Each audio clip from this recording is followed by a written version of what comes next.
still not subscribed to the partition, you know, it's a lot of ways that you can do this besides watching all the content. But before we start, always remember, go to the channels link. Every show that we have, you can always see every show before everybody else see the show. But besides that, always remember, subscribe to the channel, hit that notification bell, put it on all. Until then, always remember, anything is possible. Thank you for choosing the partition. Now let's get into the show. Anything is possible. Peace.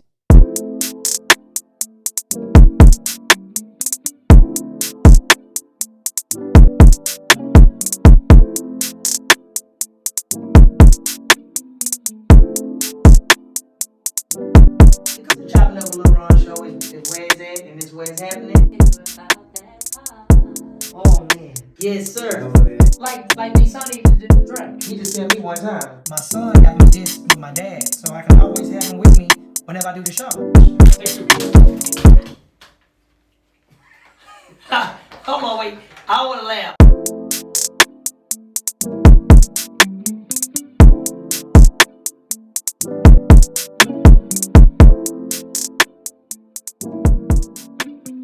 Welcome back to Chopping Up with Lil Ron. Today in the studio we have another artist, and this artist is kind of different, man. This is a different artist. His name already just caught my attention right out the muscle. This artist does a lot. Not only do he rap, he sing. I'm gonna let him tell you everything that he do. Why don't y'all welcome the one and only Trip Sona? Did I say it right? Yes, sir, you did. Trip Sona. So yes, sir. I'm glad to have you on the show. We met through Nay, and I was very happy for you guys supporting her on her show, and then you guys supporting me as well, and actually coming back to the studio after a day before y'all had to go and do something, and I really appreciate that. What I wanted to do every time somebody come on my show, I like to introduce them to my fans because your fans know you, and my fans gonna hopefully love you. Introduce yourself, and then we're gonna go from there. What's going on, y'all? It's Trip Sona. You can follow me on Instagram, trip.sona. Singer, songwriter, rapper, and engineer as well. Do it all. Oh. Yeah, so. You know, engineering, we talked about this with DJ Flip when I was actually talking to him about the things that he do. Mm-hmm. But you said something that caught my attention. First thing I want to say is, I take my hat off to somebody that not only can rap, sing, and engineer. That's three things that people can't always do a lot. Right. When I think about the era of rapper/singers, in my era, because I'm in the 90s, right. So I'm an 80s baby, I think about Nate Dogg. Nate go. Dogg is the first one that comes. I think about Nate Dogg all day long because people. That's a great. You know, back in the days when you had Death Row, and you had Nate Dogg, and when Nate Dogg he bought that, I said that G-Funk era. You want to think? Yeah, that's what I'm talking about. Yeah, he bought that to the table that was kind of different. He let you know not only can I sing, I can do a little rap, but he was kind of smooth with it when he did that. Then as we come up to modern days, people may not like what I'm going to say. You get Drake. Because, you know, Drake is like a reversion of that. If you sit back and you think about it. Because he sing and he rap. Yeah. He just has his own twist to what he do to it. And regardless, I tell people, it doesn't matter how a person make their money. Mm-hmm. If that's what you want to do and you came in your era and you dominated your era, I can't get mad at you for that. Right. A hit is a hit. Right. Numbers do not lie. Now people do fabricate them online. Because on the internet you can pretty much buy whatever you want. Yeah. But in due time, how you recognize real numbers is when you have sellout concerts. You got fans lining up to meet you. That's how you know your true potential people that's following you versus robots. Right. Bots is something different. And longevity. Yes. Yeah. And you know, when I actually think of an artist, let's start with singing. Okay. Your style of singing, what made you feel like the world will be ready for Trip Sona? This like what made you think, hey, look, I'm gonna sing and this is what they gonna like? Or did you rap first, or did you sing it? I think you had to sing first. I definitely rap first. Okay. That's why I was like, I didn't know how to use my voice that well. I started rapping first because I was writing songs since I was 12. Just expressing my feelings. They weren't good. But I was just like trying to express myself. It was therapeutic, you know what I'm saying? And it was just whatever I was going through. And so I definitely rapped first, but I always loved singing, and I just hadn't found my voice. And I started to slowly find my voice using kind of the rasp to my advantage because of some of my biggest idols that I grew up listening to, because my mom, like James Brown and Rick James and Michael Jackson. Oh man, he said James Brown. Say it loud. Exactly. Yeah. Man. Because he's just using the rasp to his advantage, you know what I mean? And he was just pushing it, and it just sounded so good, and I feel like all that era of music is just, to me, the best music. You know, Michael Jackson, I got a chance to actually watch him. I'm 42, so I got a chance to actually watch him in round about the Thriller era, and I can tell you that was amazing to actually watch him. I'm jealous. And man, I'm telling you, man, I had the jacket, I had the glove. I'm just telling you, I had the jacket, I had the glove. They even had Michael Jackson dolls, man. Like how they got Barbie dolls, they had actual Michael Jackson dolls that they actually have. Yeah, I believe it. This man used to do concerts. I never went to a concert he had, but I can tell you from what I've seen, they used to pass out. They used to fall out all day long. They used to scream. The man could never live a regular lifestyle, but he left behind a good legacy. And people like Chris Brown have a sprinkle of little Michael Jackson into it. Oh, yeah, absolutely. And you got Usher. People forget Usher in the beginning was doing Michael Jackson type moves and stuff. And you have certain people that actually sing and try to use that Michael Jackson vibe to him. He left a legacy behind that people still to this day appreciate, because he's the king. People understand. People think, hey man, Michael Jackson, man, he's really good, man, and he's not like one of the best R&B. Right. He said, I am the king of pop. See, people don't peep that. He's the king of pop. He was the man of pop. People don't understand that. Straight up. He never said R&B. Hey man, this is the king of pop, and he left and did his thing. Who you actually can look at that can buy the Beatles catalog and go back and take some of the songs like Come Together and stuff and redo them and do them almost better than the original people, man. Also another considered timeless group, and then do it arguably better. That's insane. Yeah, a lot of people, they don't understand that type of stuff. So when you start doing your rap, did you get any type of criticism? People will do this. They'll be like, hey, man, you're trying to be like an Eminem. You're trying to be like a Vanilla Ice. Already a given. With Vanilla Ice, I was like, oh no. But this people said Eminem for sure. Well, I used to be honest. I'm not ashamed to tell people, but I used to listen to the Beastie Boys. I used to listen to. Beastie Boys. I mean, I used to like Vanilla Ice. I'm people can say what they want to say, man. I still listen to Ice Ice Baby. I don't care what nobody tell me.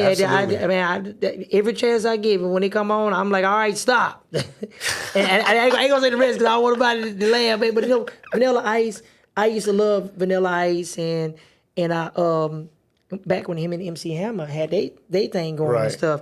So, because back in their era, they were dominating Detroit. Ice Ice Baby, man, was on #1 for a very long time, man. Everybody was jamming there. People was cutting those chains in their hairs. I know, because I got ready to try to get me a chain cut inside of my hair. Right. So I do know. So Vanilla Ice was like a real good artist that actually paved the way for other people to come behind him. And people that act like that he didn't, then that's not right, because he was part of that era. So when you have people try to compare you to like Vanilla Ice or Eminem or Machine Gun Kelly, I would listen to him and Waka Flocka the other day.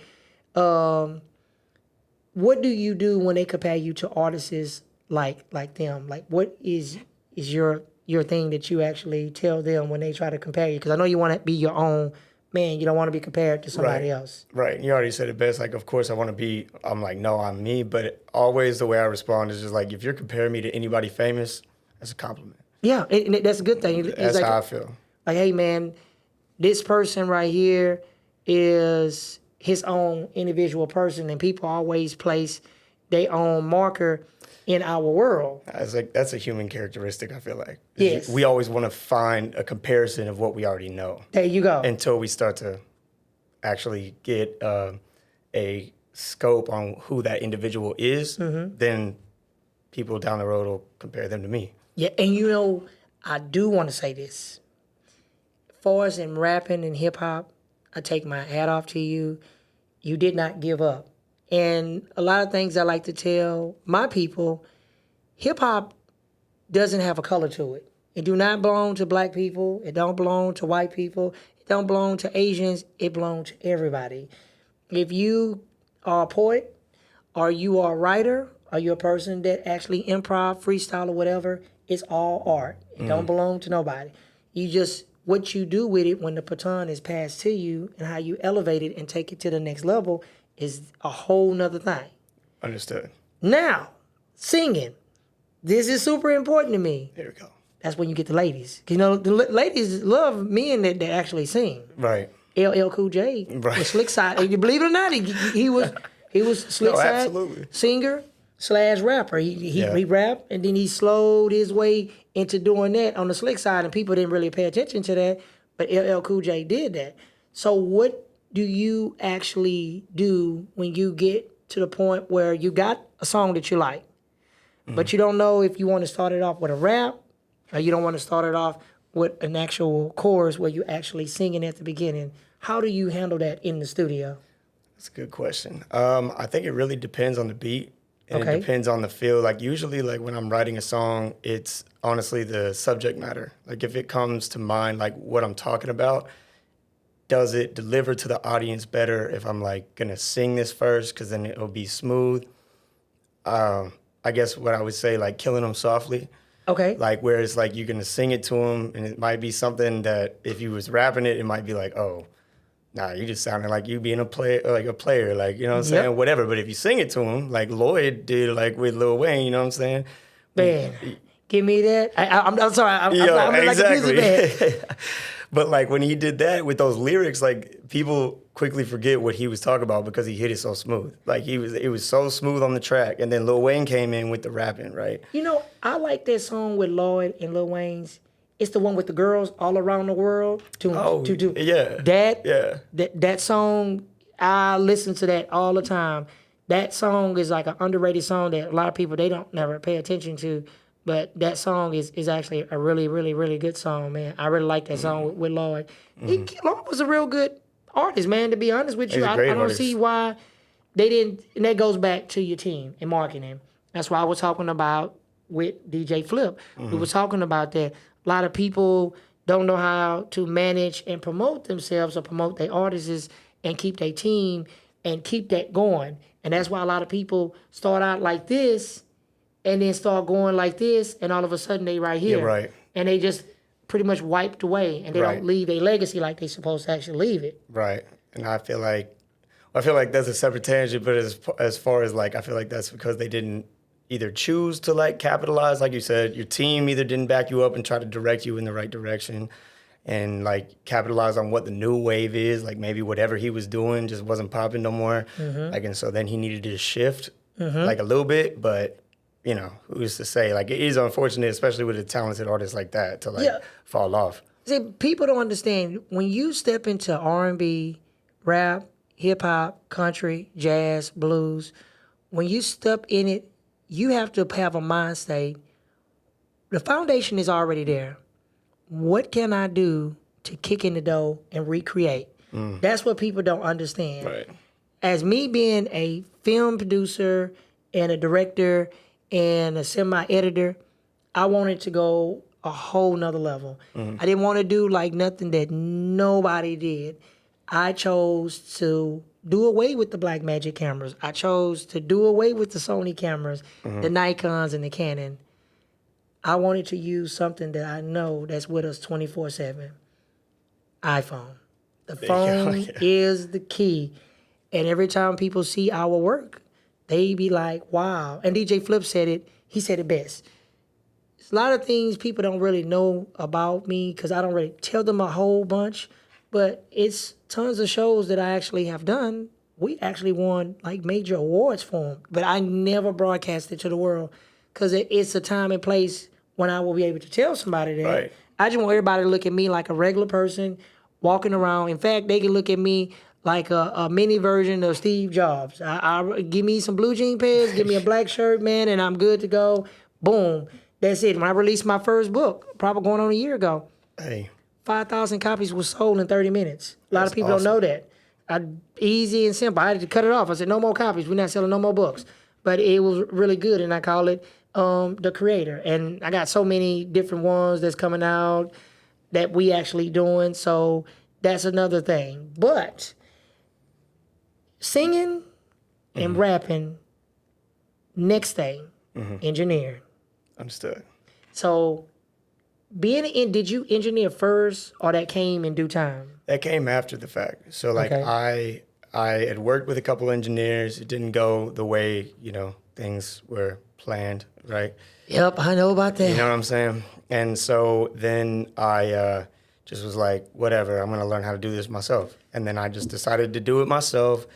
I started with a USB mic, a cardboard box, and a laptop, and like still people were like really, they were like, hey, like, oh, okay, how'd you do that? Where'd you record that at? I was like, bro, in my room, and then I just built it from there. And then after that, honestly, when I actually built a studio myself, like I did a DIY like vocal booth, and I actually got an interface and all this other equipment other than a USB mic, right, and a computer that could actually handle the processing I'm trying to do. I hope it was a Mac.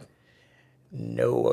You got a PC. Yeah. You gonna get a virus. No, sir. Not if you know what you're doing. I tell them, I say, man, I have nothing against PCs. I love them. I was like, you could always customize PCs. Yeah, you customize them. Macs are great with security. You're absolutely right. But yes. like, I'm against it because it seems like it's like a cult. Like, you know what I mean? Like, it's so convenient that everyone is like, has to get it. I had an Android before I had my iPhone. I just got an iPhone like 3 years ago. But when you go from, I always been a PC man my whole life. Because believe it or not, I used to build computers and fix them. And you still prefer Macs?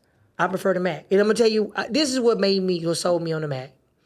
The iPhone actually sold me on the Mac. The very first iPhone, I had to buy with a 2-year contract with AT&T, $750. I'll never forget that like it was yesterday. So I bought every version of the iPhones that come out. And speaking of iPhone, just a few weeks ago, they announced the new iPhone 15 is actually coming out. See, a lot of people don't know that. See, I'll be on top of that stuff. So, of course, I'm going to buy it when it come out, and I'm going to get the Apple glasses that actually come out. One thing I do love about Apple versus the PC is it's all about customer service. I can build a PC. It can break. Yeah. I have nowhere to take it to. I have to mail my graphics card off to the company and do my card. If my board goes out, I got to send my board back over there. Right. There's a lot of moving There's parts. going to be a lot of moving. Yeah.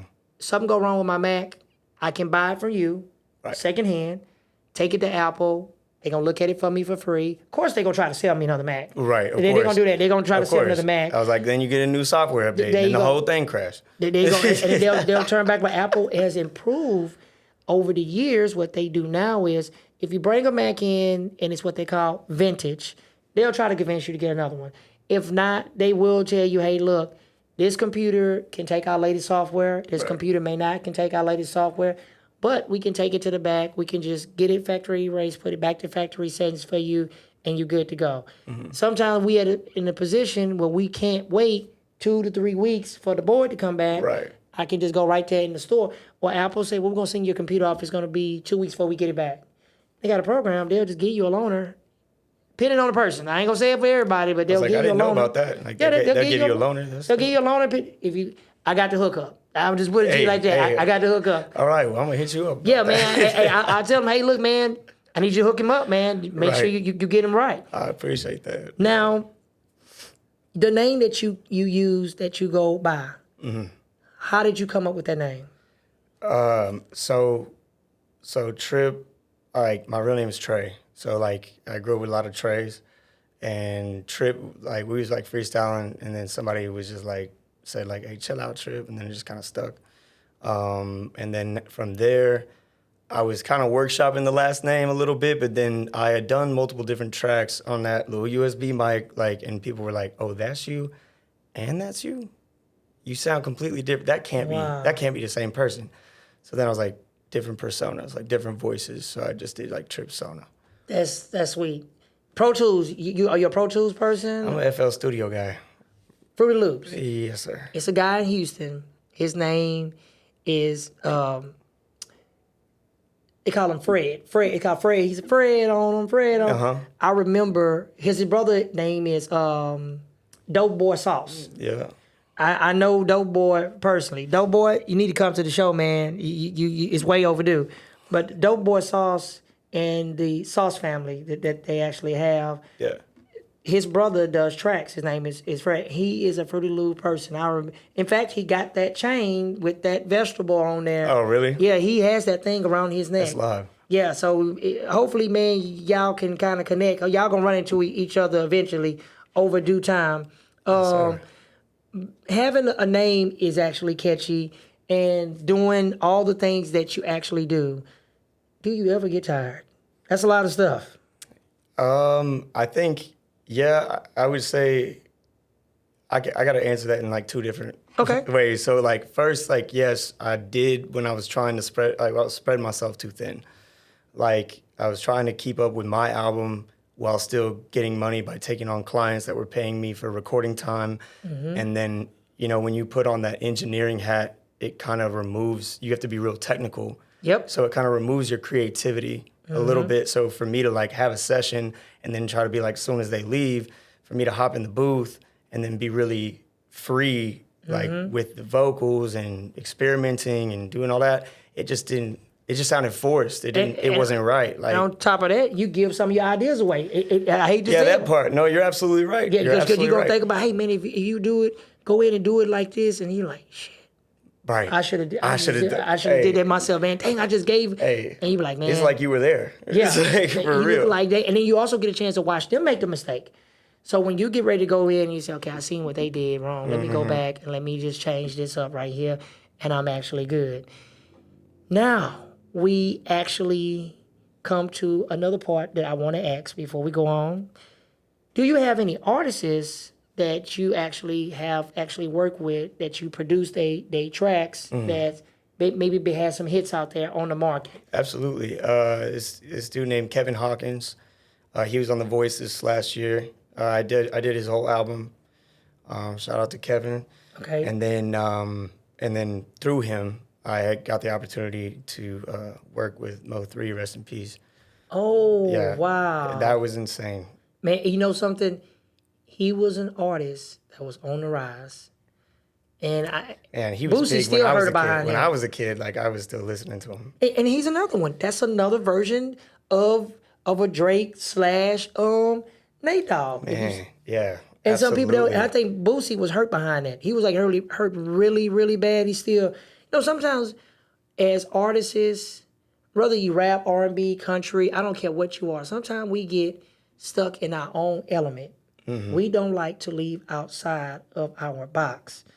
If we allow ourselves to get outside of our box and expand ourselves, I was talking about this with Flip. If you can go outside of our box, sometimes it's better for us. Some people are afraid to change. They do not want to change. Right. Things that I did when I was coming up, I can't do them now. I can't hang around the people I used to hang around because I move differently now. I'm looked at on a whole nother level. Right. So I have to keep everything a whole different way. Now, we get to my favorite part. This is called Leon's Top 5. Leon was a cousin of mine, actually got killed in an 18-wheeler 2 years ago, and I always dedicate this segment to him. What would be Trip's top 5? It could be an R&B artist, gospel, rap. It could be reggaeton. It could be blues, country. What would be your top 5? Top 5 artists. Like of all time or just like current period? Dang, that's tough. I mean, I'm just gonna go with like my inspirations growing up. So I would go with like Michael Jackson, Okay. James Brown, Okay. Rick James, Okay. Stevie Wonder. Okay. I was like, I gotta throw a rapper in there. I was like, because obviously there's Lil Wayne. I mean, I'll throw him in there. Okay. But obviously, well, Pac was like my biggest like storyteller, so I'll put Pac as my fifth. Hey, man, I'm gonna hate to say this. No offense to Flip. Anybody know me? They know I am a die-hard Tupac fan. If you pay attention to pretty much like 85% of the photos that's throughout the studio, you will see the reason why people say that. Tupac was ahead of his time, and he was one of a kind. Period. Never be another one like him. He won't at come all. nowhere close. A man that can tell us, when people always compare Tupac and Biggie, I always tell them, I have nothing against Biggie at all, period. I always tell them, I have nothing against him. They ask me personally, do I like Biggie? I will tell them that I never was into Biggie. What I loved about Tupac, when you compare both of them, Biggie liked to party. He was a good rapper. He tells his It was a stories, knew what he vibe. wanted to do. He was a vibe. Tupac believed to stay in the studio. He worked. Tupac was that voice. Right. He was in the ghettos. He seen that stuff. He lived part of that life. He was a Black Panther.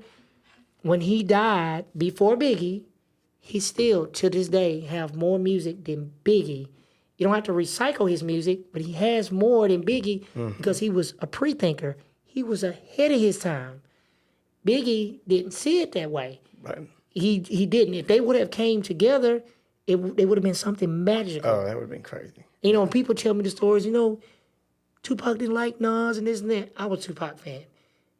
Nas and Tupac actually squashed their beef. A lot of people do not know that. Yeah. They squashed their beef. I think the night before he actually got killed, he promised him that he was going to take him off of Against All Odds. You don't have that many, maybe one or two actually Nas diss, but you have so many Jay-Z's, so many Biggies, so many of all these other artists. In fact, people don't know this. Are you a fan of the track Hit 'Em Up? Did you know at that original track, when he go through and fuck Mobb Deep, fuck Biggie, fuck Bad Boy, people don't know. He actually shot a slug at Jay-Z. I didn't know But that. he rapped so hard on the mic, it actually blew the mic out. People don't know that. No. You get a chance to, you YouTube it. I am not about to lying. say, I gotta And when look you YouTube, you're going to say, wow, he actually did. He made an actual track. And at the end, it was supposed to have him in there. But just because he distorted the mic out, it wasn't able to It actually wasn't get there. able to be It wasn't able to produced because it was just get on there. distorted too much. Yeah. Yes. He blew So the mic out. Tupac is, I tell people, when you think about hip hop, Tupac, he has to be in there, especially when you're on the West Coast. Tupac is actually, that man is. And when a lot of people compare, like, you know, this person is like Pac, and like we in Houston, people always say, if you listen to Zero, it's just like Pac. Zero is a good artist. I'm not going to say that he's like Pac.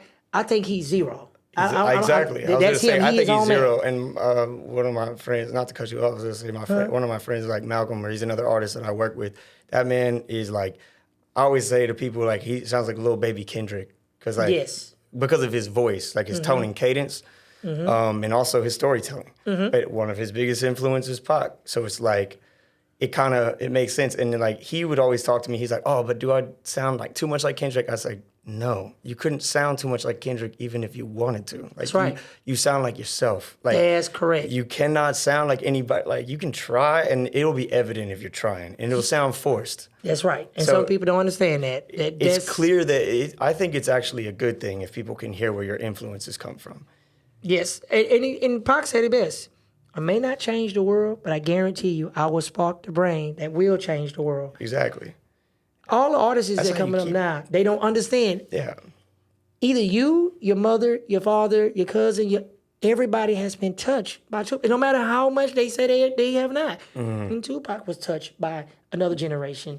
I listened to the old school the other day. He talked about Melly Mel. He gave everybody on the East Coast. Tupac always loved them on the East Coast. He never act like he didn't love them. Right. He just the support that they supposed to have gave him that he felt he didn't receive. Right. A lot of people don't know it was supposed to be a secret death row. They had like a secret label that they had where it had all of these East Coast artists that they was going to make this ultimate label. In fact, the day that Tupac got killed, one of the first artists that was going to be signed to that Death Row East, if I tell you, you wouldn't even believe me, Craig Mack. A lot of people do not know that. That night, Craig Mack was supposed to be signed. That he was going to be the first artist that they was going to do. A lot of people. If I tell you I'm a diehard Tupac fan, y'all can fact check me all day long. Go right there. I was like, I'm learning a lot right now. I'm not lying. I know when it comes down to him, man. But I enjoyed you. I am going to work it out some kind of way to get you and Flip both on the panel. I'm going to bring my boy Sticks in, and we're going to get on there, and we're going to get a chance to talk about a whole hour, man, full of everything you guys can imagine, because I can give you stories all day long. Now, come down to social media. Okay. Tell them again how they can find you. You can find me at trip.sona, trip.sona. On Instagram, on everything. It's the same thing across the board. On Spotify, Apple Music, it's just Trip, TRIP, space, Sona, SONA. And don't inbox him, like I said with Flip, for no $50 or no $100. Do you ever have somebody that tell you, can I get a track for like $50 or $100? Oh, yeah, absolutely. You have girls that try to do raps with you too, right? Mm-hmm. You ever have women that always try to say they feel like they use their physical appearance to try to get the track for free? That may sound stupid. I feel like it's less said, but yeah, like it's kind of like more Gotcha. a presentation, like maybe. Okay. Yeah. I got an artist that I'm going to have you and Flip to actually take a look into. She's a female artist, actually out of Houston. Mm-hmm. And matter of fact, we shot her music video for her, and we actually dropped the actual clip. I'm going to make sure I show it to y'all later on when you can actually have it. But I enjoyed you. And I can't wait to bring y'all back. I can't wait to the panel, because that's going to be even sweet. And you got my full support. I subscribe. I followed you. Make sure you follow this man, and not only him. Past episodes, Flip was on there, man. Follow him too, man. They good friends. They well connected. So always remember, anything is possible. Thank you for choosing Chopping Up with Lil Ron. Till next time, we out. Peace.